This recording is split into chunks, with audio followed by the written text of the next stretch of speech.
ഈശോ അപ്പസ്തോലന്മാരോട് പറഞ്ഞു, യുഗാന്ത്യം വരെ എന്നും ഞാൻ നിങ്ങളോട് കൂടെ ഉണ്ടായിരിക്കും. എന്നും ഞാൻ നിങ്ങളോട് കൂടെ ഉണ്ടായിരിക്കും. എപ്പോൾ വരെ? യുഗാന്ത്യം വരെ. ഈ സ്റ്റേറ്റ്മെന്റിനകത്തൊരു തെറ്റില്ലേ? ഒന്ന് ആലോചിച്ച് നോക്കിക്കേ. അതെങ്ങനെയാ? അപ്പസ്തോലന്മാരപ്പം മരിച്ചു പോയില്ലേ?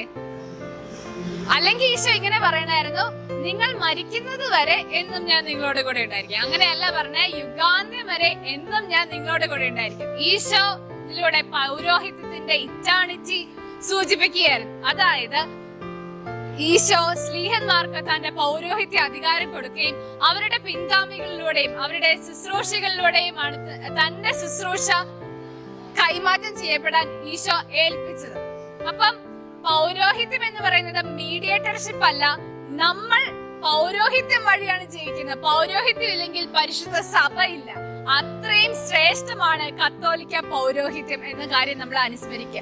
അപ്പം അത് കത്തോലിക്ക പൗരോഹിത്യത്തോട് ചേർന്ന് നിൽക്കുമ്പോൾ നമ്മുടെ തന്നെ ആത്മീയ ജീവിതത്തിലും പരിശുദ്ധ സഭയുടെ ജീവിതത്തിലും മാറ്റങ്ങൾ ഉണ്ടാവും. നമ്മൾ സ്വർഗോന്മുഖരായി ജീവിക്കപ്പെടും. വിശുദ്ധ അഗസ്റ്റിൻ മഹാവേദ പാരംഗതനാണ്. പറയുന്ന ഒരു മനോഹരമായ കാര്യമുണ്ട്. വിശുദ്ധ അഗസ്റ്റിൻ കുർബാനയ്ക്കിടയില് കരഞ്ഞു. അത് നോട്ടീസ് ചെയ്ത ജനങ്ങള് വിശുദ്ധ അഗസ്റ്റിനോട് ചോദിച്ചു, എന്താ ഗുരു, എന്താ കരഞ്ഞത്? അപ്പം സെയിന്റ് അഗസ്റ്റിൻ പറഞ്ഞു, ഞാൻ ലജ്ജിതനായിരിക്കുന്നു, ഞാൻ ഭൂമിയോളം ലജ്ജിതനായിരിക്കുന്നു. പരിശുദ്ധാത്മാവ് ഈ ദുർബലനായ ഞാൻ ഇൻസ്റ്റിറ്റ്യൂഷൻ വേർഡ്സ് പറയുമ്പം സ്വർഗത്തിൽ നിന്ന് പരിശുദ്ധാത്മാവ് ഇറങ്ങി വന്ന് ഇത് ഈശോയുടെ ബ്ലെസ്ഡ് ബോഡി ആൻഡ് ബ്ലഡ് ആക്കുവാണ്.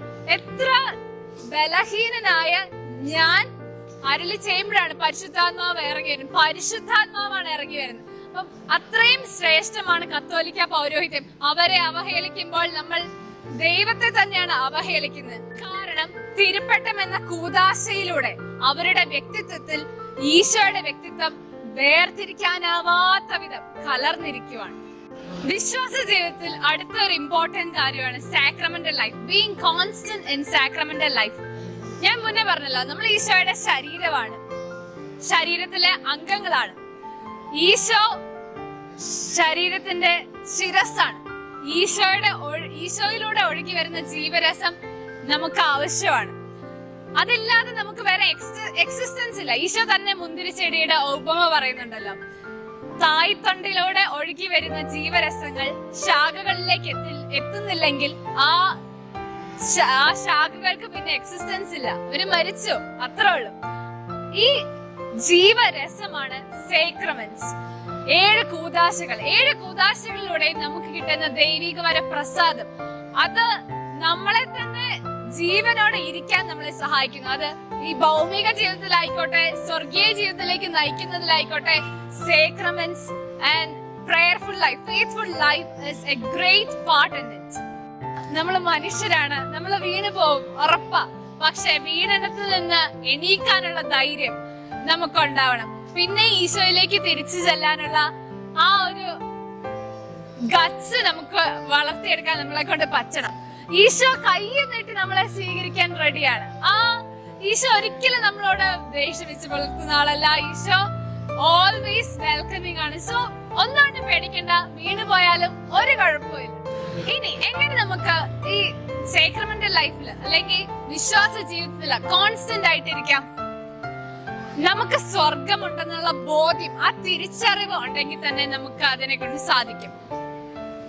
ഈ ജീവിതം ടെമ്പറൽ ആണ്. ഇവിടുത്തെ സുഖമൊന്നും ഒരു സുഖമേ അല്ല. ഇതിന്റെ ഇരട്ടിയുടെ നമുക്ക് ചിന്തിക്കാൻ പോലും പറ്റാത്തതിന്റെ ആനന്ദമാണ് മുകളിൽ നമ്മളെ കാത്തിരിക്കുന്നുള്ള ബോധ്യം ഉണ്ടെങ്കിൽ പിന്നെ നമ്മള് ചുമ്മാ തുക്കള പരിപാടിക്കൊന്നും നിൽക്കത്തില്ല.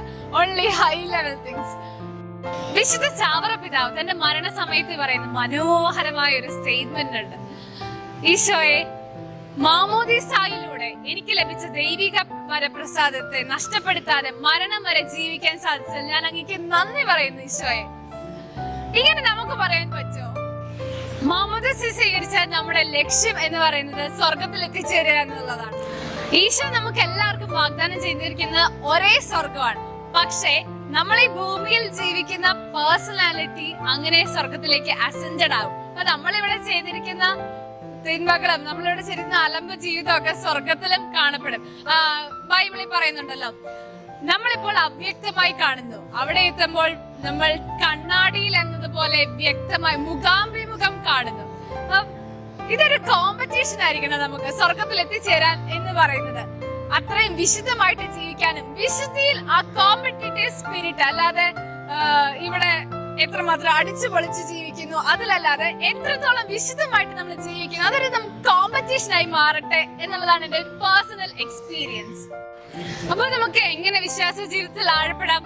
തിരുസഭ പ്രബോധനങ്ങളിൽ നല്ല കൺവിക്ഷൻസ് ഉണ്ടായിരിക്കുക, അത് ജീവിക്കുക, അത് പഠിക്കുക, പഠിപ്പിക്കുക. സെക്കൻഡ് വൺ, തിരുസഭയോട് ഒത്തുചേർന്ന് ജീവിക്കുക, തിരുസഭയെ സ്നേഹിക്കുക, communion സ്പിരിറ്റിലായിരിക്കുക. Third one, sacramental life, being constant in sacramental life. Fourth one, വിശുദ്ധരായി ജീവിക്കുക, സ്വർഗമായിരിക്കട്ടെ നമ്മുടെ ലക്ഷ്യം. I challenge you to be in Catholic life and we'll meet you in heaven.